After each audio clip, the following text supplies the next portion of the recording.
What up everyone, Talon here from Amped Airsoft, and today we're going to be talking about the Lancer Tactical Gen 3 AirTac Customs AEG.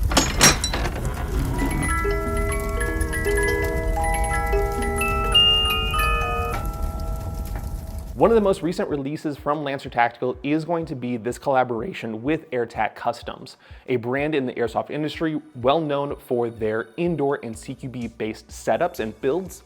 This is going to be a collaboration utilizing the Lancer Tactical Gen 3 base rifle system and incorporating some key external pieces from AirTac Customs. One of the most notable features about this collaboration is going to be the carbon fiber upper receiver, which does extend into the outer barrel assembly, so it's all continuous one piece. From AirTac Customs, we are going to have a drop stock, a system that is built onto the back of the receiver, so you have adjustability as far as the angle of the stock to better work with full face masks. But that's not some of the only features. Starting at the very top here, we are going to have something that we enjoy here at Amped Airsoft is going to be easily accessible counterclockwise threading. This makes it very easy to attach any type of muzzle devices, most notably tracer units that you probably see utilized a lot more often in indoor environments. On the very front there, easy to attach, and it's going to look very clean. The upper receiver here is going to be a all carbon fiber. The model that I have here is going to be a purple coloration. We also have standard black, we have blue, green, gold, orange, red, etc. They have a couple more color options available. That is going to work all the way up into the upper receiver, where it does meet and intersect with the top part of the gearbox. This is going to make that upper receiver a lot more flush, a lot more minimalist. It's going to cut down on the weight and the overall profile of the replica. So it is a lot more advantageous of a build setup for indoor close quarters environments. On the very top of the upper receiver, we do have a 2-slot Picatinny system. This is going to be more ideal for mounting any type of red dot or optic. However, since we are going to be indoors, they did make it a lot smaller just because we're probably going to be utilizing a tracer unit rather than trying to find the red dot on a target. They do also have raised fiber optic front and rear iron sights. The very front one is going to be a different coloration compared to the two rear ones. I personally like having those for my fiber optic setups. It does help differentiate my front fiber optic to my two rears. So I do really like that setup. Something that was introduced by AirTac is going to be cut out windows for very easy access to the hop-up adjustment dial. We do know from other airsoft replicas that can be a little bit of a pain in the butt in order to get your charging handle, actuate it, make those adjustments, and then try to find where your zero is or where your hop is. They make it very easy with that cutaway window on the left and right hand side to make a quick adjustment, test fire, see where it's at, make another quick adjustment. Very easy, on the fly, something you can adjust. A positive feature about the collaboration is going to be because we are utilizing the Lancer Gen 3 base rifle system, that is going to be a polymer construction for the lower receiver. This is going to help cut down on weight, and in my experience, it does help with maintaining overall longevity. While most of the times you do want a nicer metal construction for a rifle to make sure it lasts if you drop it, I have seen firsthand these Gen 3s handle a lot of drops, a lot of stress with that polymer. It can flex and can bend with any type of movement, collisions or crashes or drops. And these Gen 3 bodies have lasted a good long while, so I really, really enjoy that. For the lower receiver, it is going to be a pretty bare bones airsoft replica setup. I mean, it's a standard M4 base, right? So we are gonna have a standard magazine release, standard flat trigger, pretty simple pistol grip that your motor is going to sit on the inside of. The motor is going to be a 19K motor. Personally, I do wish it was a higher torque motor. I do enjoy something that's going to be a little bit snappier and a little bit more responsive when it comes to something that's going to be designed for indoors. You want that fast, immediate shot. But I also think some of the intention is going to be because it is going to be a standard version 2 gearbox and it is a relatively simple M4 replica, it is going to make it very easy in order to change out for any type of HPA system. So bonus points in that regard. Continuing on with some of the internals, this replica is going to use 18:1 gear sets. I do know with some of the other Gen 3s, they are going to use a lower ratio gear set, which I would have personally liked to have seen in this replica, especially since it is very clearly designed to be more of a CQB indoors type of setup. However, 18:1's super easy to change out. It's in a version 2 gearbox, very easy to change out, and more than likely it's gonna get HPA'd anyway, so simple 18:1s just to get it in there. From the Gen 3 series, we are going to utilize the Zion Arms Nebula MOSFET system. Now, I really enjoy these because they are, one, very good at taking 11-1 LiPos, which do sit inside the buffer tube here. You will need to get some type of stock battery that are connected to DINs, but we can touch on that in a second.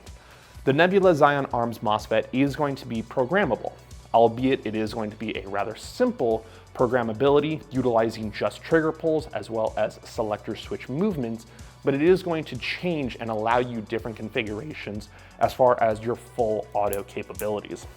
So safe is going to remain safe, semi is going to remain semi, your auto is going to get changed out to semi, 2-round burst, 3-round burst, 4-round burst, 5-round burst, binary, or back to full auto.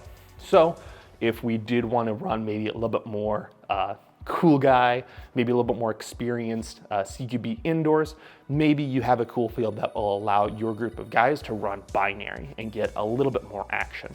So that is one of the cool features about the Nebula Zion Arms MOSFET. We are going to have all of the adjustments or lengths for the stock overall, and it is very easy in order to get access to the inside of that stock system. Just like that, take your 11-1 battery, put it on the inside of there, utilizing the DINs connectors. DINs are always the better way to go. A very handy feature that comes with all of the Lancer Gen 3s is going to be the quick change spring system. Now, we want to point it out because it is very easy to get access to that with this AirTac Customs drop stock. On the very back is going to be your Allen screw. That is going to connect to the spring guide rod, so remove that Allen screw. You're gonna press in on that spring guide, rotate 90, and out comes your spring and that spring guide rod. Inside the box is going to be the outdoor spring if you felt like taking it outdoors. So you will need to change it out relatively quickly if you wanted to take this indoor, which I think it probably is more appropriately designed for. That is going to be a very quick and easy process. And if you want some exact numbers as far as the models that we have here, we're gonna show some of those velocity tests at the Chrono.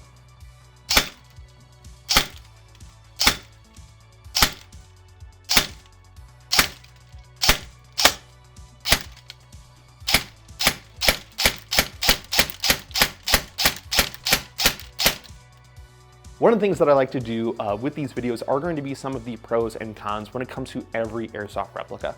Now, these are going to be kind of subjective, but we like to keep everything kind of well-rounded when we give some of our critiques. And I'm going to start with some of the cons. Some of the things we would like to see changed. We would like to see a little bit of a Picatinny extension on the very bottom here, just for maybe not so much grips, but any type of flashlight attachment. The Streamlight TLR ones are very popular when it comes to indoor CQB environments, especially running this as it's intended. Another good point or reason to attach a Picatinny at the bottom there is going to be if you're running any type of zoom camera or selfie camera, if the intention is to capture gameplay with this replica. Since we only have a 2-slot Picatinny on the very top here, that does make it a little bit difficult in order to throw any type of additional attachments if we're going to potentially use this for a red dot or some type of optic attachment. So, little thing that we would like to see in addition to this. One of my personal gripes with the internals of this is I would like it to be a little bit snappier. While this is going to be a very good overall setup, if we could have made this to be like a 13:1 gear ratio, or even like a 35-40K motor, I know that's going to like raise the price a little bit more, but it is going to allow a lot more snap, and it is going to allow a lot more players to be competitive when it comes to those indoor environments and be able to play competitively against guys that are going to have HPA engines or are going to have very well built AEGs already in their arsenal. Now, some of the pros and some of the things that we really like about the Gen 3 and AirTac Custom setup is that this is, out of the box, almost exactly what a lot of indoor CQB players are going to be utilizing for a setup. So the fact that you get something directly out of the box in this configuration at a very affordable price point, we're talking around the $300 price tag, very, very awesome, very stellar. I really like the Gen 3 series, having spent a lot of time selling these to customers and seeing how customers utilize them, and even having a Gen 3 myself, stress testing it, just making sure that it's gonna work really, really, really well. And the fact that these are going to come with the Nebula MOSFETs that are programmable, so you can make that full auto configuration to be back to safe. So you have safe, safe, safe, or safe, semi, semi, or safe semi-binary if you wanted to have that as configuration. It's a polymer construction, excluding the carbon fiber, so it is going to be very, very lightweight, and it is going to be very manageable. So beginner players are going to have something that they can go and play with competitively, get started in an indoor environment, and then because it is a version 2 gearbox, it is going to be very easily upgradable or even change over into an HPA system later on down the road. So overall, solid. And to make sure not only other Gen 3s, but this Gen 3 in particular is going to hold up and perform as well as we're talking about, we do have footage that we utilized here at our Amped Arena.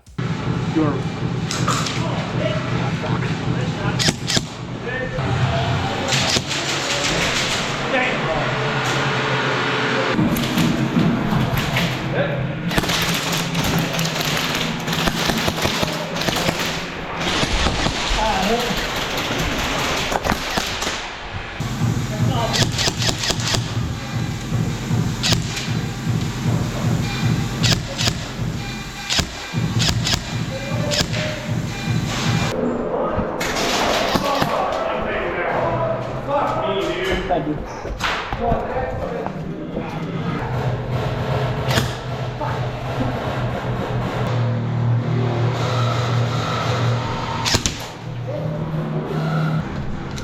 Blue?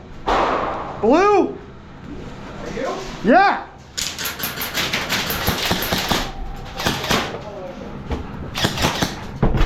You got me too, man. You got me.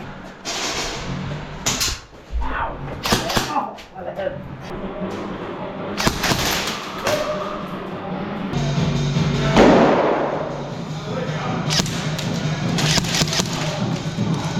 Got me.